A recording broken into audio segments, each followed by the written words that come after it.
mbok wis mangan sega mang wis kae mau mbok cece mau wis tak goreng na iwak kae mau. Ora sadar. Lah sing mangan sapa nek ora sadar? Hawane lapar ora sadar mangan gue kayak setan sih mangan ya.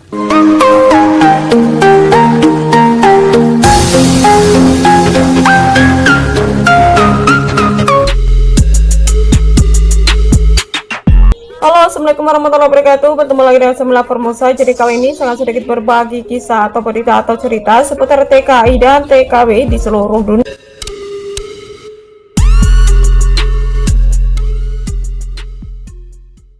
Tentu nak lambi anyar ya, main ya sih main ya.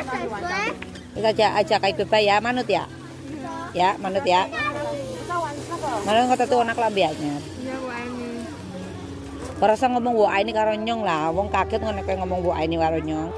Berita yang pertama adalah kasihan TKW Taiwan asal Cilacap ini baru bekerja selama 5 bulan. Keadaannya sangat memprihatinkan ya, seperti orang bingung dan rencananya akan segera dipulangkan secepatnya ke Indonesia. Berikut kronologinya. Berita yang kedua adalah banyak paketan BMI dibongkar ya. Ternyata tidak semua pihak bea cukai yang bongkar, tetapi pihak ekspedisi sendiri. Berikut jawaban bea cukai dan berikut barang-barang yang tidak boleh dipaketin. Oke guys, sekarang kita langsung bahas berita yang pertama. Pokoknya sing manut karo cece, dadi cece dibantu diproses ya. Ya. Lalu saja pikirannya jenengan lagi kok kepen ketemu anak karo bojomu, Mbok? Ya, Mbok. Sing manut ya. Sing manut kepercayaannya dipikir ra mengko. Ya.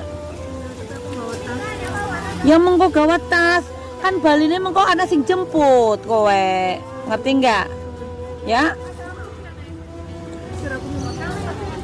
Aja mumet-mumet bain. Lah mumet kenang apa sih? Mumet mikir apa? Kepengen sebut ketemu keluarga kowe nang kene kowe kan tertekan kontrak, kowe kudu ngebreak kontrak hisit. Prosesnya kowe udah sedina rong dina, tuku tiket, pesen tiket, terus harus unbay sing nang Jakarta. Siapa sing ngerjemput awakmu? Kowe nang Jakarta ilang ora ana sing jemput. Mbok kaya kue. Oke, ingin nang kesini bentar. Oke. Pais.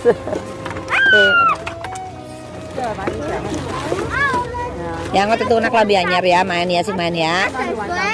Kita ajak ikut ya, manut ya. Ya, manut ya. Manut ngot itu anak lambi anyar. Perasa ngomong wa ini karo nyong lah, wong kaget ngono kayak ngomong wa ini karo nyong.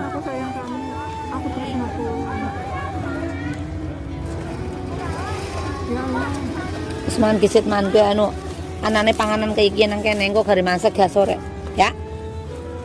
Mau mbok wis mangan sega mang wis kae mau mbok cece mau wis tak goreng na iwak kae mau. Ora sadar. Lah sing mangan sapa nek ora sadar? Hawane lapar ora sadar mangan gue kayak setan sih mangan ya. Ora sadar kepriwe? Kepengen apa? Kepengen lemu kowe? Ya wis aja mikir, wong kepengen lemu kowe mikir baen. Mamakmu ndelengna kowe kaya gitu lin nelangsa. Ngerti ora? Iya, suwun.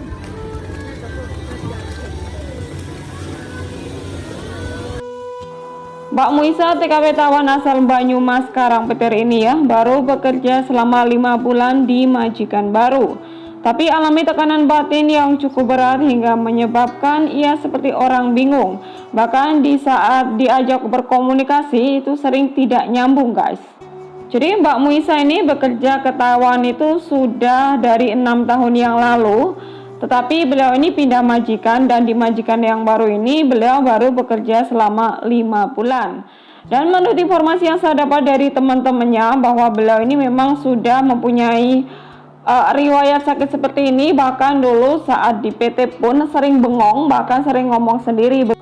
Dan alhamdulillah beliau ini mendapatkan majikan yang baik juga dan agensi yang sangat peduli, di mana agensinya juga menjemput beliau dan katanya sih akan segera diproses untuk kepulangannya. Karena dengan keadaan seperti ini pihak majikan juga tidak bisa memperkerjakan beliau ya, karena takutlah nantinya kenapa-kenapa begitu. Dan ini adalah komentar dari teman-teman beliau yang dulu pernah satu angkatan ya, atau satu PT bareng beliau ya. Dan dari informasi yang saya dapat bahwa Mbak Muisa ini dulu di PT memang sudah mengalami hal ini, cuman tidak seberat sekarang.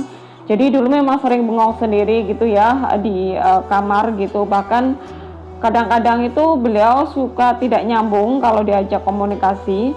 Tapi untuk sekarang itu lebih berat, mungkin karena tekanan batin dan karena mungkin rindu sama keluarga di rumah. Kata penerjemahnya sih, beliau ini katanya gitu itu selalu mikirin suaminya atau mertuanya di rumah karena semua gajinya itu dikirim ke rumah atau ke Indonesia.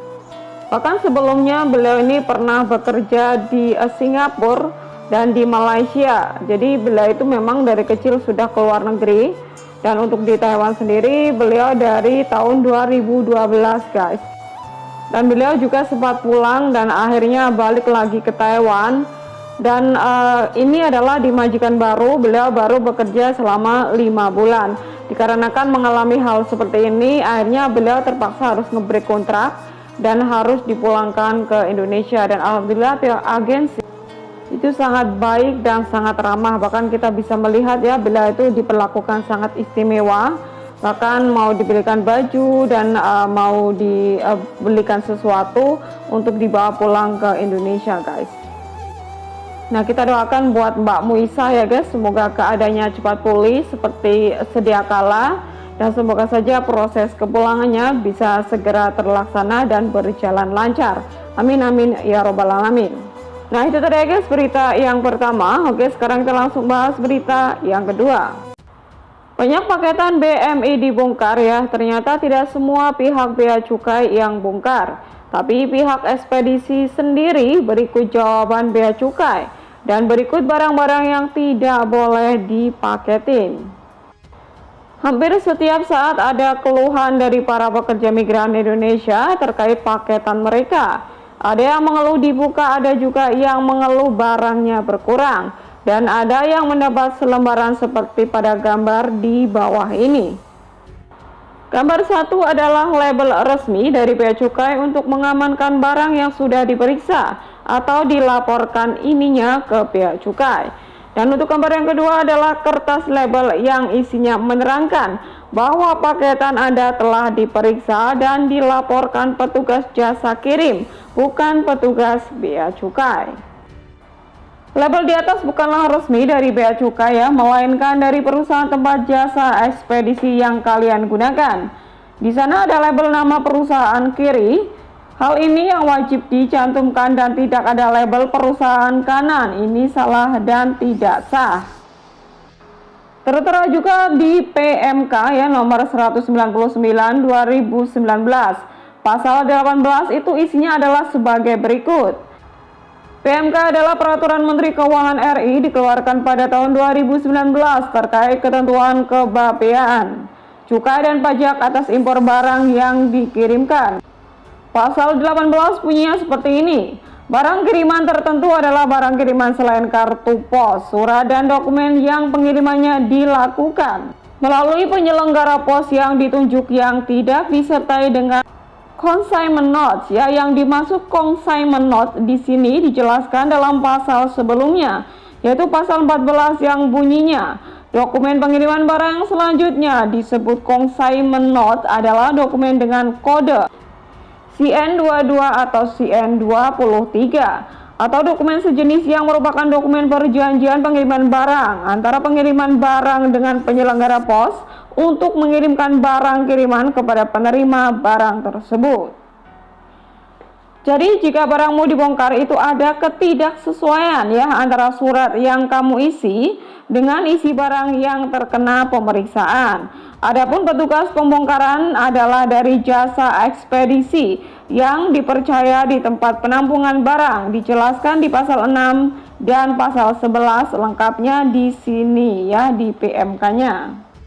Nah, seperti yang dialami oleh salah satu TKW ini ya, jadi barangnya ini dibongkar-bongkar ya, dibongkar semua dikarenakan memang itu isinya tidak sesuai dengan yang diisi di kertasnya guys. Ya, seperti contoh mbaknya ini kan yang ditulis di kertasnya itu di situ hanya baju dan ya pokoknya baju dan barang-barang tertentu, di situ tidak tertuliskan bahwa di dalamnya itu ada laptopnya guys. Dan ternyata setelah dibongkar sama pihak ekspedisi itu ternyata di dalamnya ada laptopnya guys, dan itu menyalahi aturan. Kenapa? Dikarenakan di kertasnya tidak ditulis laptop, tapi ternyata itu di dalamnya ada laptopnya guys. Nah, bagi teman-teman ya, jadi yang ingin kirim barang ke Indonesia diusahakan jika menulis kertas itu disesuaikan dengan barang yang ada di dalam dus guys. Jangan sampai nanti di tulisannya itu hanya baju, ternyata di dalamnya ada pisau atau mungkin ada blender atau mungkin ada mesin yang lain atau mungkin ada baterai, dan itu tidak diperbolehkan. Jika memang tidak sesuai dengan tulisan atau isi di lampiran atau kertasnya, itu pasti akan dibongkar karena itu menyalahi aturan ya. Jadi teman-teman harus tahu konsekuensinya, itu adalah resiko bagi teman-teman karena memang tidak sesuai dengan isinya yang ada di tulisan tersebut. Nah, adapun teman-teman ya, ada beberapa barang yang tidak boleh dipaketin atau mungkin boleh, cuman harus melalui prosedur yang sudah ditentukan oleh pihak ekspedisi. Jadi seperti barang-barang berharga ya, seperti mungkin ada buku rekening atau mungkin ATM atau mungkin pokoknya surat atau barang-barang berharga, kita harus ngomong secara jujur sama pihak ekspedisi. Dimana nanti ya itu biasanya kita akan membayar lebih mahal, itu udah pasti, karena tingkat keamanannya itu sangat terjaga begitu guys.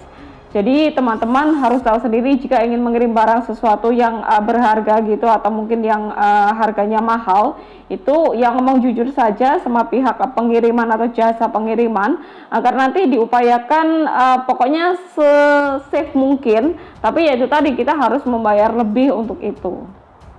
Nah, itu tadi guys berita dari saya, semoga bermanfaat ya. Saya doakan buat teman-teman dimanapun berada, semoga selalu dalam lindungan Allah Subhanahu Wa Taala, diberikan panjang umur, kesehatan, rezeki yang halal, rezeki yang barokah ya, majikan yang baik, dan semoga saja nanti kita bisa pulang dengan selamat sampai ke rumah dan berkumpul kembali dengan keluarga tercinta. Amin amin ya rabbal. Terima kasih. Wassalamualaikum warahmatullahi wabarakatuh. Bye bye.